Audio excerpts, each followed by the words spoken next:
Bismillahirrahmanirrahim. Assalamualaikum warahmatullahi wabarakatuh. Yang terhormat Bapak Mutasir SHI MSY dan teman-teman sekalian, perkenalkan saya Gladys Triana Riwita, NIM 12120120900 bersama anggota kelompok 2 Muammar Abdul Aziz dengan NIM 12120112738 dan Abdurrahman Syahid NIM 12120113011. Pada kesempatan ini kami dari kelompok 2 akan mempresentasikan makalah kami dengan judul Paham dan Aliran dalam Akidah Islam. Tapi sebelumnya saya mengucapkan terima kasih kepada Bapak dosen Mutasir SHI MSY yang telah memberikan kesempatan kepada kami dan teman-teman yang telah berkesempatan hadir dalam video YouTube pada kali ini. Baiklah, langsung saja kami mulai presentasi kami pada kesempatan kali ini. Bismillahirrahmanirrahim. Assalamualaikum warahmatullahi wabarakatuh. Perkenalkan, nama saya Abdurrahman Syahid dari kelas PHKC. Yang saya hormati dosen pengajar Akidah Akhlak Bapak Mutasi SHI MSY. Baiklah, di sini saya akan membacakan hasil makalah dari kelompok 2 yang berjudul Aliran-aliran dalam Akidah Islam. 1. Sejarah munculnya aliran dalam akidah Islam. Ketika Rasulullah mulai menyiarkan ajaran-ajaran Islam yang beliau terima dari Allah di Mekah, kota ini mempunyai sistem kemasyarakatan yang terletak di bawah pimpinan suku bangsa Quraisy. Pada pertengahan abad ke-6 Masehi, jalan dagang timur barat berpindah dari Teluk Persia ke Yufrat di utara dan Laut Merah ke perlembahan Nil di selatan, ke Yaman sampai ke Hijaz Syria. Peperangan yang senantiasa terjadi antara kerajaan Bizantin dan Persia membuat jalan utara tak selamat dan tak menguntungkan bagi dagang. Dengan pindahnya perjalanan dagang timur sampai ke barat ke semenanjung Arabia, Mekah yang terletak di tengah-tengah garis perjalanan dagang itu menjadi kota dagang. Kekuasaan sebenarnya terletak di tangan kaum pedagang tinggi untuk menjaga kepentingan-kepentingan mereka. Mempunyai perasaan solidaritas kuat yang kelihatan efeknya dalam perlawanan mereka terhadap Nabi. Sehingga beliau dan pengikut-pengikut beliau terpaksa meninggalkan Mekah pergi ke Yastrib di tahun 622 Masehi. Keadaan yang demikian ini berbeda dengan yang ada di kota Yastrib. Kota ini bukanlah kota pedagang, tetapi kota petani. Masyarakatnya tidak homogeni, tetapi terdiri dari bangsa Arab dan bangsa Yahudi. Bangsa Arabnya tersusun dari 2 suku, yaitu bangsa Al-Khazraj dan Al-Aus.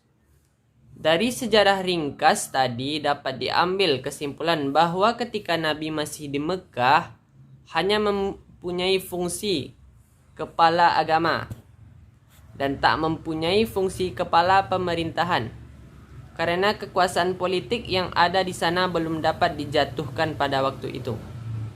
Ketika beliau wafat di tahun 632 Masehi, daerah kekuasaan Madinah bukan hanya terbatas pada kota itu saja, tetapi boleh dikatakan meliputi seluruh semenanjung Arabia.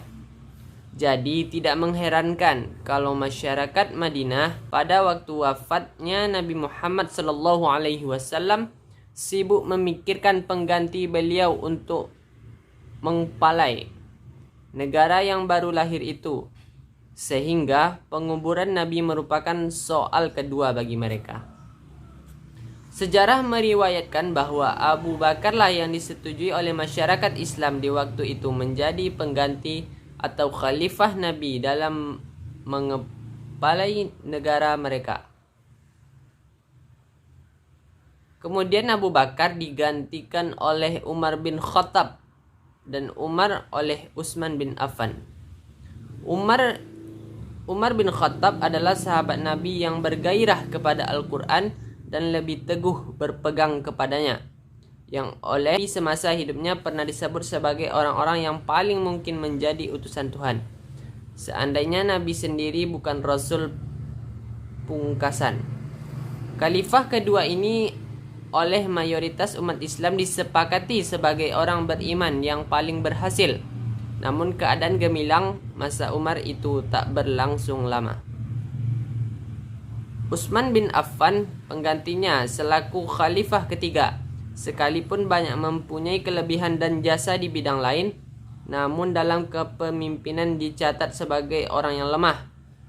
Karena kelemahan itu, Utsman agaknya tidak berdaya menghadapi desakan-desakan kelompok tertentu dari kalangan Bani Umayyah yang ingin meningkatkan pengaruh dan memperbesar peranan mereka sendiri dalam masyarakat Islam yang baru tumbuh dan berkembang itu.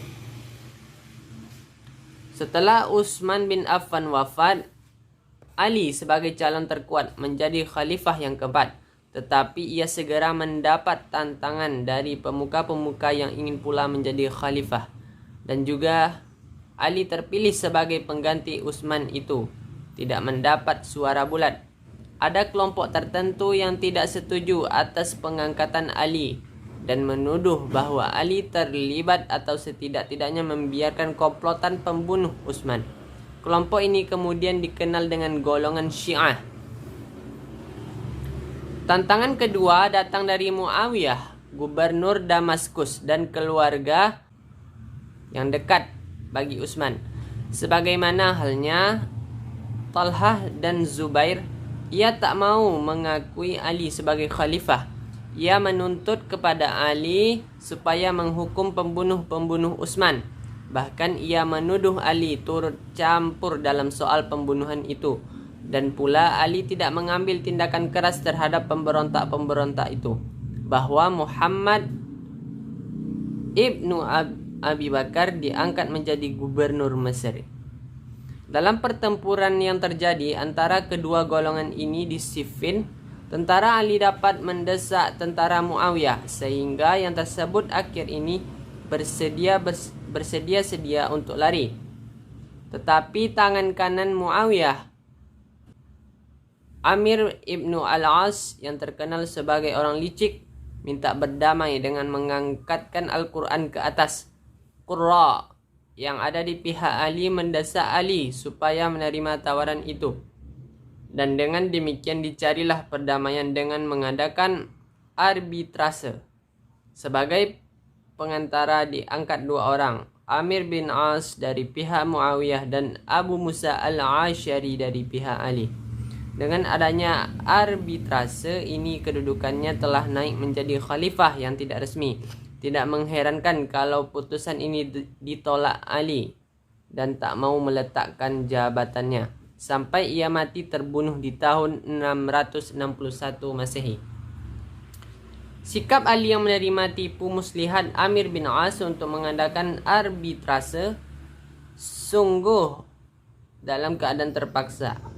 Tidak disetujui oleh sebagian dari tentaranya. Mereka berpendapat bahwa hal serupa itu tidak dapat diputuskan oleh arbitrase manusia. Putusan hanya datang dari Allah dengan kembali kepada hukum-hukum yang ada dalam Al-Quran.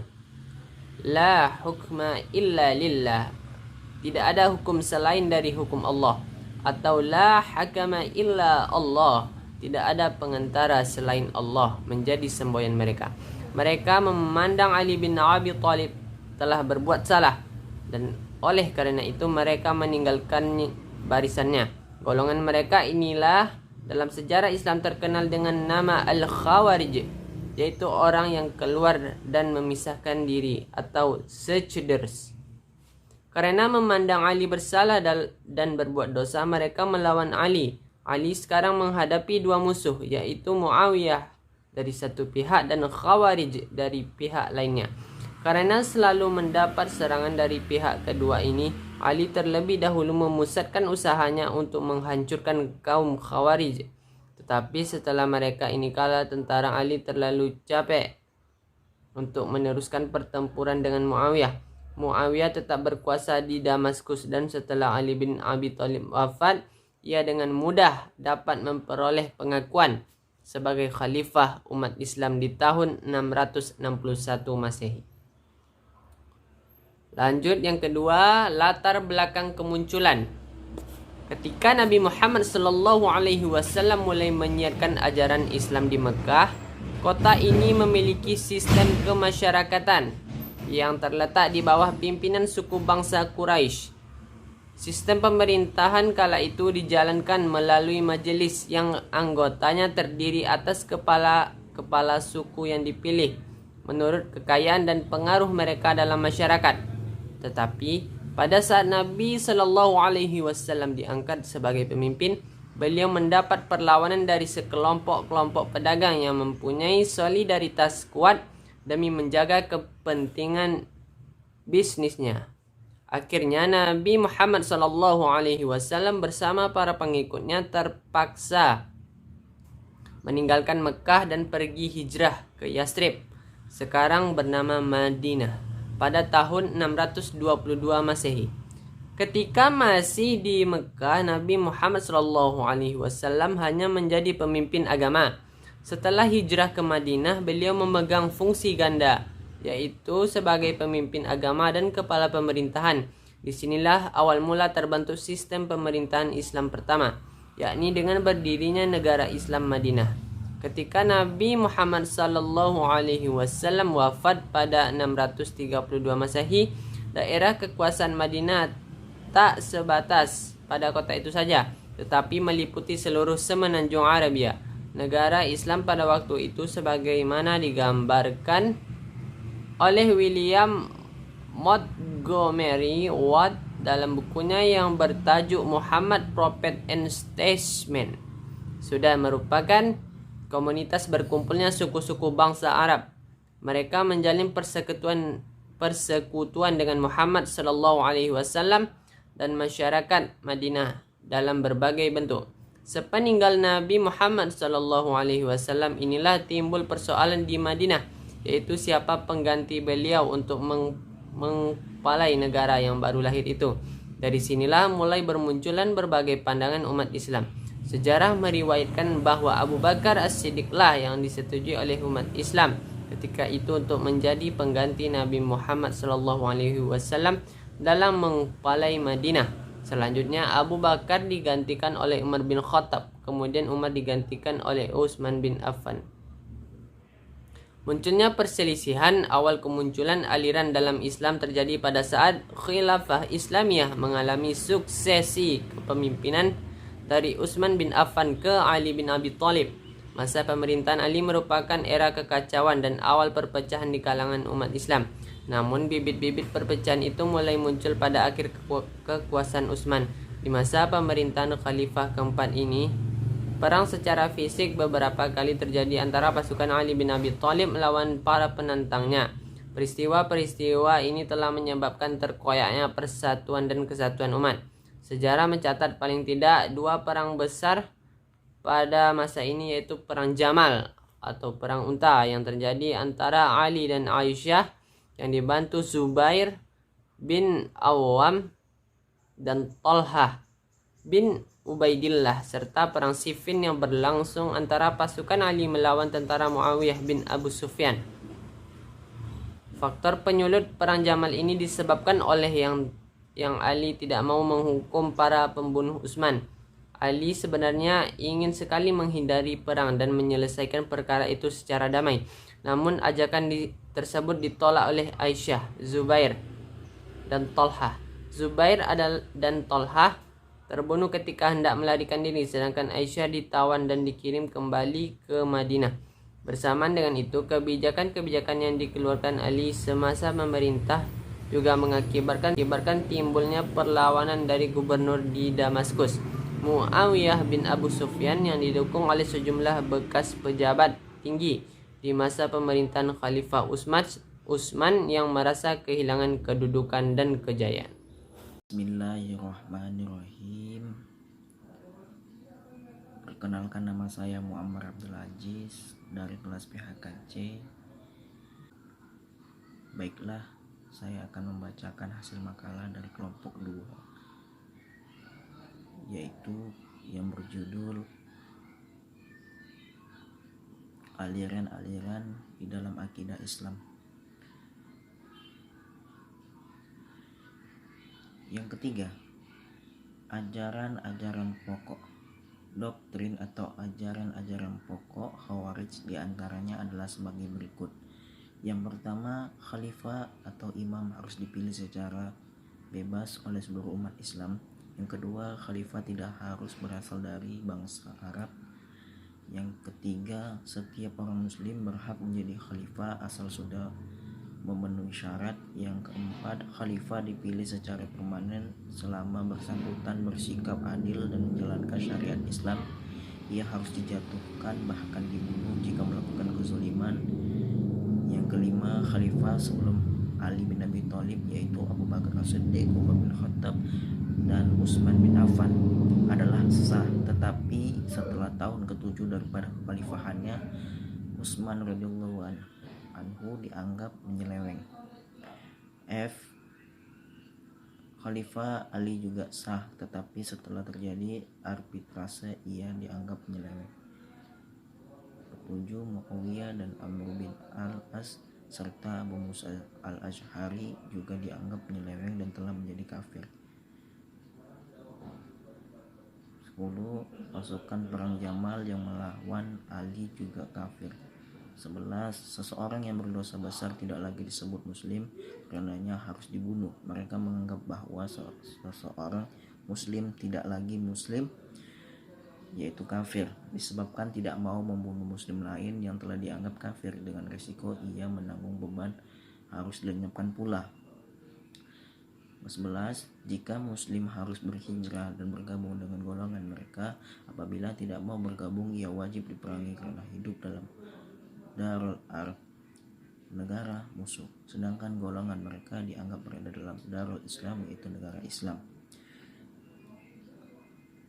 K. Seseorang harus menghindar dari pimpinan yang menyeleweng.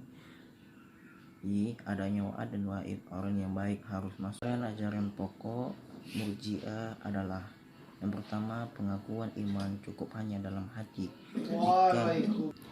Jadi pengikut golongan ini tak dituntut membuktikan keimanan dalam perbuatan sehari-hari.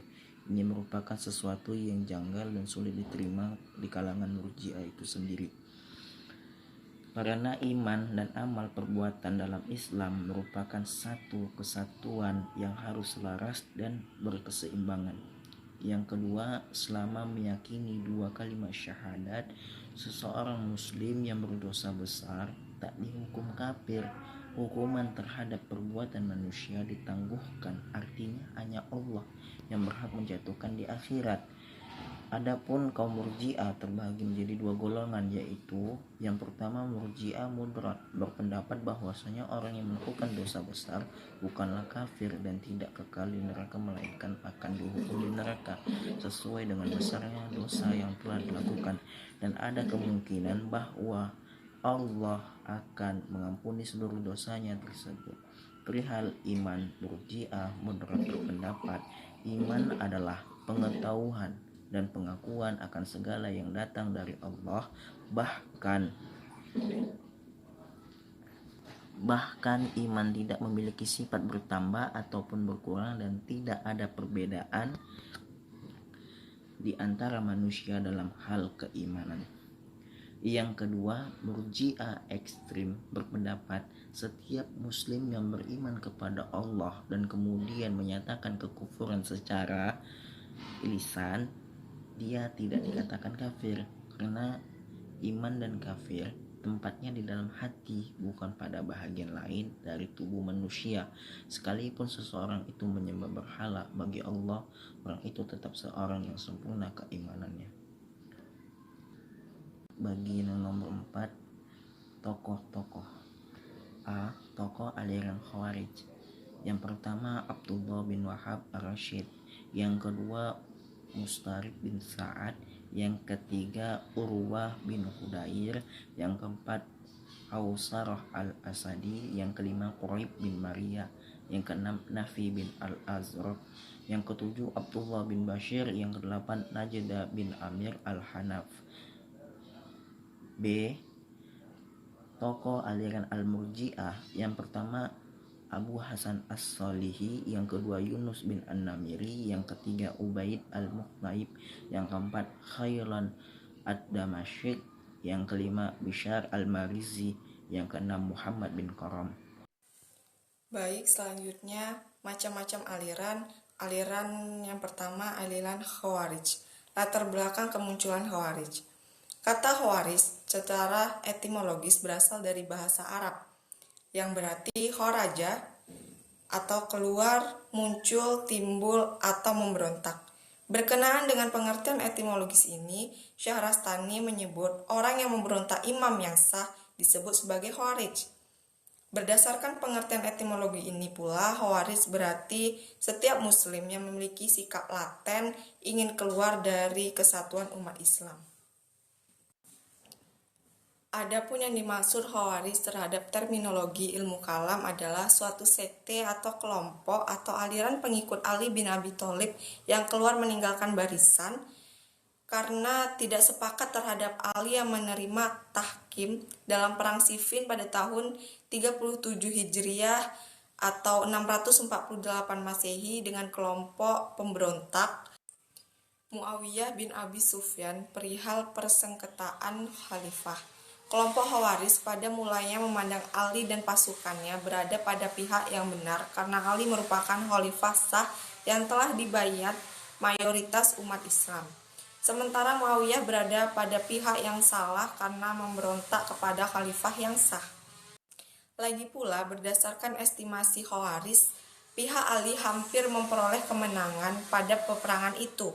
Tetapi karena Ali menerima tipu daya licik ajakan damai Muawiyah, kemenangan yang hampir diraih itu menjadi raib. Isme kesukaan ini telah hilang pada zaman Rasulullah dan Abu Bakar serta Umar, kemudian muncul kembali pada zaman pemerintahan Utsman yang setelahnya. Dan pada masa Utsman, fanatisme tersebut mendapatkan kesempatan untuk berkembang karena terjadi persaingan dalam memperebutkan jabatan-jabatan penting dalam kekhalifahan sehingga Utsman dituduh mengadakan gerakan nepotisme dengan mengangkat banyak dari keluarganya untuk menjabat jabatan-jabatan strategis di pemerintahannya. Dan inilah yang dijadikan hujah oleh mereka untuk mengadakan kudeta terhadapnya. Faktor yang kedua yaitu faktor ekonomi. Semangat ini dapat dilihat dari kisah Zulkhuwaisirah bersama Rasulullah dan kudeta berdarahnya mereka terhadap Utsman. Ketika mereka merampas dan merampok harta Baitul Amal langsung setelah membunuh Utsman, demikian juga dendam mereka terhadap Ali dalam perang Jamal ketika Ali melarang mereka mengambil wanita dan anak-anak sebagai budak rampasan hasil perang sebagaimana perkataan mereka terhadap Ali. Awal yang membuat kami dendam padamu adalah ketika kami berperang bersamamu di hari peperangan Jamal dan pasukan Jamal kalah, engkau membolehkan kami mengambil apa yang kami temukan dari harta benda dan engkau mencegah kami dari mengambil wanita-wanita mereka dan anak-anak mereka. Faktor yang ketiga yaitu semangat keagamaan. Ini pun merupakan satu penggerakan mereka untuk keluar memberontak dari penguasa yang absah. Setelah menerima ajakan damai, Ali bermaksud mengirimkan Abdullah bin Abbas sebagai delegasi juru damai. Tetapi orang-orang Khawarij menolaknya dengan alasan bahwa Abdullah bin Abbas adalah orang yang berasal dari kelompok Ali. Mereka lalu mengusulkan agar Ali mengirimkan Abu Musa al-Asy'ari dengan harapan dapat memutuskan perkara berdasarkan kitab Allah. Keputusan tahkim yaitu Ali diturunkan dari jabatan sebagai khalifah oleh utusannya. Sementara Muawiyah dinobatkan menjadi khalifah oleh delegasinya pula sebagai pengganti Ali. Akhirnya mengecewakan orang-orang Khawarij. Sejak itulah orang-orang Khawarij membolot dengan mengatakan, "Mengapa kalian berhukum kepada manusia? Tidak ada hukum selain hukum yang ada pada Mengomentari perkataan mereka, Imam Ali menjawab, "Itu adalah ungkapan yang benar, tetapi mereka artikan dengan keliru." Pada waktu itulah orang-orang Khawarij keluar dari pasukan Ali dan langsung menuju Huru. Sehingga Khawarij disebut juga dengan nama Hururiyah. Kadang-kadang mereka disebut dengan Syura dan Al-Mariqah. Di Hurura, kelompok Khawarij melanjutkan perlawanan selain kepada Muawiyah, juga kepada Ali. Di sana mereka mengangkat seorang pemimpin definitif yang bernama Abdullah bin Sahab Ar-Rashibi. Sebelumnya mereka dipandu Abdullah Al-Khiwa untuk sampai ke Hurura. Selanjutnya, doktrin-doktrin pokok Khawarij. Di antara doktrin-doktrin pokok Khawarij adalah yang pertama, khalifah atau imam harus dipilih secara bebas oleh seluruh umat Islam. Yang kedua, khalifah tidak harus berasal dari keturunan Arab. Yang ketiga, setiap orang muslim berhak menjadi khalifah asal sudah memenuhi syarat. Yang keempat, khalifah dipilih secara permanen selama yang bersangkutan bersifat adil dan menjalankan syariat Islam. Ia harus dijatuhkan bahkan dibunuh jika melakukan kezaliman. Yang kelima, khalifah sebelum Ali atau Abu Bakar, Umar dan Utsman adalah sah. Tetapi setelah tahun ke-7 dari masa kekhalifahannya, Utsman radhiyallahu anhu dianggap telah menyeleweng. Yang selanjutnya, khalifah Ali juga sah, tetapi setelah terjadi arbitrase, ia dianggap menyeleweng. Yang selanjutnya, Muawiyah bin Amr bin Al-As serta Abu Musa al-Asy'ari juga dianggap menyeleweng dan telah menjadi kafir. Yang selanjutnya, pasukan perang Jamal yang melawan Ali juga kafir. Yang selanjutnya, seseorang yang berdosa besar tidak lagi disebut muslim, karenanya harus dibunuh. Yang selanjutnya, setiap muslim harus berhijrah dan bergabung dengan golongan mereka. Yang selanjutnya, seseorang harus menghindari dari pimpinan yang menyeleweng. Yang selanjutnya, adanya wa'ad dan wa'id atau orang yang baik harus masuk surga, sedangkan yang jahat harus masuk ke dalam neraka. Yang selanjutnya, amar makruh nahi mungkar. Yang selanjutnya, memalingkan ayat-ayat Al-Quran yang tampak mutasyabihat atau samar. Yang selanjutnya, Al-Quran adalah makhluk. Yang selanjutnya, manusia bebas memutuskan perbuatannya bukan dari Tuhan. Perkembangan Khawarij dan tokoh-tokohnya.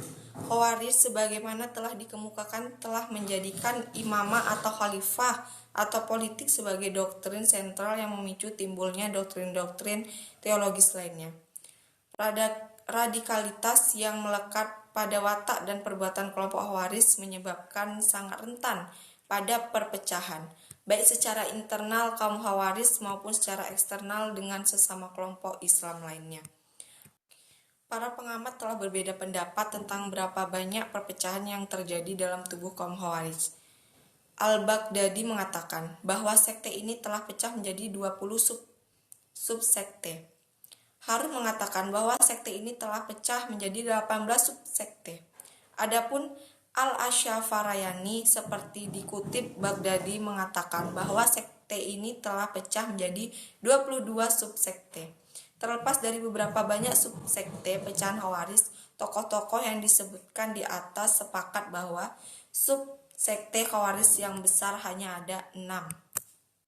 Di antaranya yang pertama Al-Muhakimah, yang kedua Al-Azariqah, yang ketiga Al-Najat, yang keempat Al-Ajaridah, yang kelima Al-Sufriyah, dan yang keenam Al-Ibadiyah. Semua subsekte ini membicarakan persoalan hukum orang yang berbuat dosa besar apakah masih mukmin atau telah menjadi kafir. Tampaknya doktrin teologi tetap menjadi primadona pemikiran mereka, sedangkan doktrin-doktrin yang lain hanya merupakan perlengkapan. Pemikiran subsekte ini lebih bersifat praktis daripada teoritis, sehingga kriteria bahwa seseorang dapat dikategorikan sebagai mukmin atau kafir tidak jelas. Hal ini menyebabkan dalam kondisi tertentu seseorang dapat disebut mukmin sekaligus pada waktu yang bersamaan disebut sebagai kafir. Harun mengidentifikasi beberapa indikasi aliran yang dapat dikategorikan sebagai aliran Khawarij pada masa kini, yaitu mudah mengkafirkan orang yang tidak segolongan dengan mereka walaupun orang itu adalah penganut agama Islam. Islam yang benar adalah Islam yang mereka pahami dan amalkan, sedangkan Islam sebagaimana yang dipahami dan diamalkan golongan lain tidak benar. Yang ketiga, orang-orang Islam yang tersesat dan menjadi kafir perlu dibawa kembali ke Islam yang sebenarnya, yaitu Islam seperti yang mereka pahami dan amalkan. Yang keempat, karena pemerintahan dan ulama yang tidak sepaham dengan mereka adalah sesat, mereka memilih imam dari golongannya, yaitu imam dalam arti pemuka agama dan pemuka pemerintahan. Dan mereka bersifat fanatik dalam paham dan tidak segan-segan menggunakan kekasaran dan pembunuhan untuk mencapai tujuannya. Aliran yang kedua yaitu aliran Al-Murji'ah. Definisi Al-Murji'ah. Aliran Al-Murji'ah adalah golongan yang terdapat dalam Islam yang muncul dari golongan yang tak sepaham dengan Khawarij. Ini tercermin dari ajarannya yang bertolak belakang dengan Khawarij.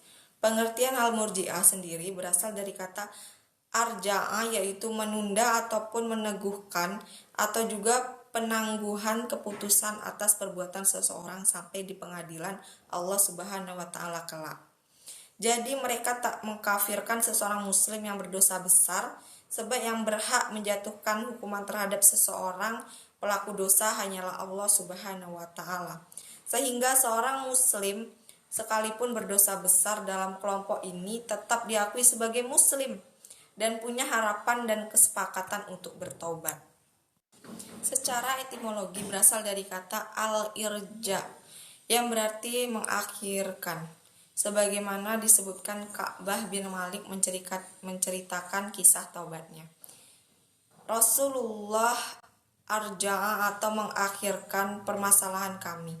Dan di antara ulama ada yang mengatakan bahwa Al-Murji'ah diambil dari kata irja yang berarti penundaan atau angan-angan. Murji'ah secara terminologi berarti kelompok dalam Islam yang berkeyakinan bahwa kemaksiatan tidak akan mempengaruhi keimanan seorang muslim, sebagaimana kekafiran tidak akan mempengaruhi ketaatan. Ibnu Taimiyah menukil perkataan Imam Ahmad mengenai Murji'ah, bahwasanya mereka adalah kelompok yang mengatakan amalan bukan bagian dari keimanan. Sejarah munculnya Al-Murji'ah. Kelompok ini muncul pertama kali pada masa sahabat, yaitu di akhir pemerintahan Utsman bin Affan. Setelah tersebarnya berita akan adanya sebagian kelompok yang ingin menurunkan dari tampuk kepemimpinan, dan munculnya fitnah yang menyebabkan terbunuhnya Utsman dan sebagai sahabat Rasulullah. Menarik diri dari pertikaian yang terjadi dengan berdalilkan sebuah hadis yang diriwayatkan dari Abu Bakar di mana Rasulullah SAW bersabda, yang artinya akan terjadi huru-hara atau fitnah, di mana ketika itu orang yang duduk lebih baik daripada berjalan, yang berjalan lebih baik dari yang berlari-lari kecil. Jika saja kalian mendapati zaman tersebut, maka barang siapa yang memiliki onta, maka sebaiknya dia mengembalikan ontanya. Barang siapa yang memiliki kambing, hendaknya dia mengembalakan kambingnya. Dan barang siapa yang memiliki sebidang tanah, maka hendaknya dia menggarap tanahnya. Kemudian salah seorang sahabat bertanya, "Wahai Rasulullah, bagaimana pendapat Anda bagi orang yang tidak memiliki onta, kambing, dan sebidang tanah?" Beliau menjawab, hendaknya dia mengambil pedangnya dan memukulkannya ke sebuah batu, kemudian mencari tempat yang lebih baik untuknya. Kumpulan sahabat inilah yang tidak ikut dalam pertikaian yang terjadi antara Muawiyah dan Ali. Mereka tidak bisa menentukan siapa di antara kedua kelompok ini yang paling benar. Ini adalah teori pertama yang dikembangkan oleh sebagian sahabat dengan tujuan menjamin persatuan dan kesatuan umat ketika terjadi pertikaian. Kalau kita melihat kepada kumpulan sahabat yang tidak ikut pada perselisihan, maka mereka masuk dalam kategori irja dari sisi bahasa. Pastinya apa yang dilakukan ini adalah hal yang baik dalam rangka persatuan. Akan tetapi perpecahan dan perselisihan semakin membesar, ditambah lagi dengan Khawarij yang mengkafirkan dengan sangat mudahnya. Maka kaum Murji'ah datang sebagai tandingan yang pada awalnya memiliki teori yang sangat bagus, yaitu menaguhkan hukum pelaku dosa besar hanya kepada Allah. Bersama dengan berlakunya waktu, maka datanglah generasi yang jauh dari konsep awal yang mengatakan bahwa kemaksiatan tidak akan mempengaruhi keimanan seseorang. Bagi mereka keimanan hanyalah pengucapan, meyakini dan mengetahui yang ketika seorang melakukan maksiat setelah itu, maka keimanan mereka tidak akan terganggu karena keimanan itu terpisah dari amal ibadah. Adapun Ibnu Taimiyah mengatakan salah satu perselisihan yang paling pertama terjadi di kalangan kaum muslimin adalah permasalahan iman, yang mengakibatkan perseteruan sampai pada taraf saling mengkafirkan. Khawarij adalah kelompok pertama yang terjatuh di mana mereka mengkafirkan kaum muslim yang melakukan dosa. Slogan mereka yang paling terkenal yaitu manusia hanya pada dua kondisi, entah beriman atau kafir. Maka muncullah Murji'ah sebagai tandingan yang mengatakan seorang fasik keimanannya tetaplah sempurna. Selanjutnya ada kelompok-kelompok Murji'ah. Wahbah al-Juhaili mengatakan kelompok Murji'ah terbagi menjadi dua. Yang pertama Murji'ah Sunnah, yang berarti yang meyakini bahwa para pelaku dosa akan dibalas sesuai dengan kadar dosa yang telah dia lakukan, ketika tidak kekal di neraka dan boleh saja Allah mengampuni mereka. Sebagaimana firman Allah Subhanahu wa taala dengan arti, demikianlah keutamaan yang Allah berikan kepada siapa saja yang Allah kehendaki. Yang kedua Murji'ah Bidah, yang artinya mereka inilah yang disebut dalam banyak istilah Murji'ah. Adapun ulama al-Firaq menyimpulkan beberapa kelompok Murji'ah. Yang pertama Murji'ah al-Jabariyah, yang kedua Murji'ah al-Qadariyah, yang ketiga Murji'ah al-Khalisah, yang keempat Murji'ah al-Karamiyah, yang kelima Murji'ah al-Khawarij. Doktrin Murji'ah dan ajaran pokok Murji'ah. Berkaitan dengan doktrin teologi Murji'ah, W. Montgomery merinci sebagai berikut. Yang pertama, penangguhan keputusan terhadap Ali dan Muawiyah hingga memutuskannya di akhirat kelak. Yang kedua, penangguhan Ali untuk menduduki ranking keempat dalam peringkat Al-Khalifah Ar-Rasyidin.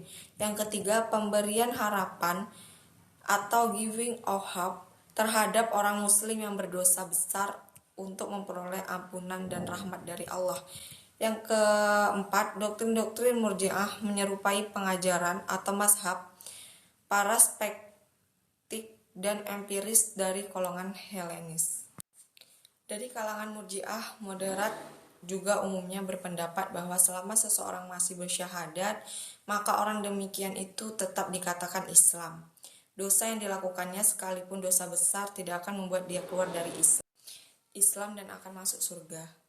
Di antara sederetan nama-nama yang termasuk kepada golongan Murji'ah moderat yaitu Hasan ibnu Muhammad ibnu Ali ibnu Abi Thalib, Abu Hanifah, Abu Yusuf, dan Said bin Zubair. Dan yang kelima, Hamad ibnu Ali Sulaiman. Sekte Murji'ah, ajaran dan tokohnya. Kemunculan sekte-sekte dalam kelompok Murji'ah tampaknya dipicu oleh perbedaan pendapat di kalangan para pendukung Murji'ah sendiri. Dalam hal ini terdapat problem yang cukup mendasar ketika pengamat mengklasifikasikan sekte-sekte Murji'ah. Kesulitannya antara lain adalah ada beberapa tokoh aliran pemikiran tertentu yang diklaim oleh seorang pengamat sebagai pengikut Murji'ah, tetapi tidak diklaim oleh pengikut lain. Tokoh yang dimaksud adalah Washil bin Adha, tokoh aliran Mu'tazilah, dan Abu Hanifah dari Ahlu Sunnah. Oleh karena itu, Syahrastani seperti dikutip oleh Watt dalam Rosihan. Sebagai berikut, Murji'ah Khawarij, Murji'ah Qadariyah, Murji'ah Jabariyah, Murji'ah Murni, dan Murji'ah Sunni. Harun Nasution secara garis besar mengklasifikasikan Murji'ah menjadi dua sekte, yaitu golongan moderat dan golongan ekstrim. Murji'ah moderat berpendirian bahwa pendosa besar tetap mukmin, tidak kafir, tidak pula kekal dalam neraka. Mereka disiksa sebesar dosanya dan bila diampuni Allah Subhanahu wa taala sehingga tidak masuk neraka sama sekali. Iman adalah pengetahuan tentang Tuhan dan rasul-rasulnya serta apa saja yang datang darinya secara keseluruhan, namun garis besar iman tidak pula bertambah dan tidak pula berkurang. Tak ada perbedaan manusia dalam hal ini. Penggagas pendirian ini adalah Al-Hasan bin Muhammad bin Ali bin Abi Thalib, Abu Hanifah, Abu Yusuf, dan beberapa ahli hadis. Murji'ah itu pada akhirnya mengandung arti tidak baik disetujui Tuhan. Ada kemungkinan Tuhan akan mengampuni dosa-dosanya dan akan menyiksanya sesuai dengan dosa-dosa yang dibuatnya dan kemudian baru dimasukkan ke dalam surga, karena tak mungkin akan kekal tinggal di dalamnya.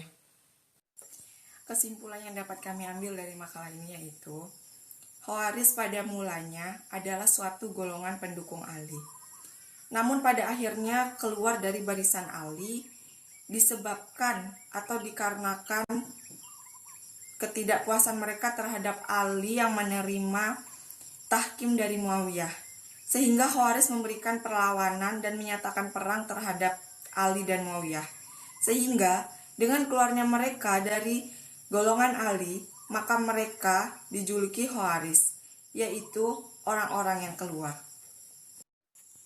Murji'ah cenderung menaguhkan keputusan dari hukuman atas dosa-dosa besar di masa yang akan datang dan cenderung menyerahkannya kepada Allah Subhanahu wa taala apakah dosa ini diterima atau tidak.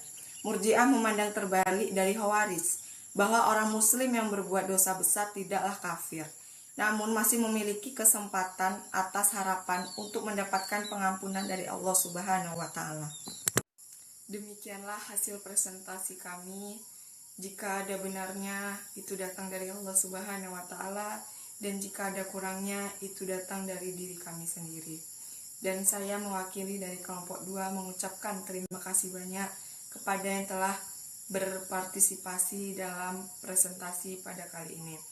Saya akhiri presentasi ini dengan mengucapkan alhamdulillahirabbil alamin. Wassalamualaikum warahmatullahi wabarakatuh.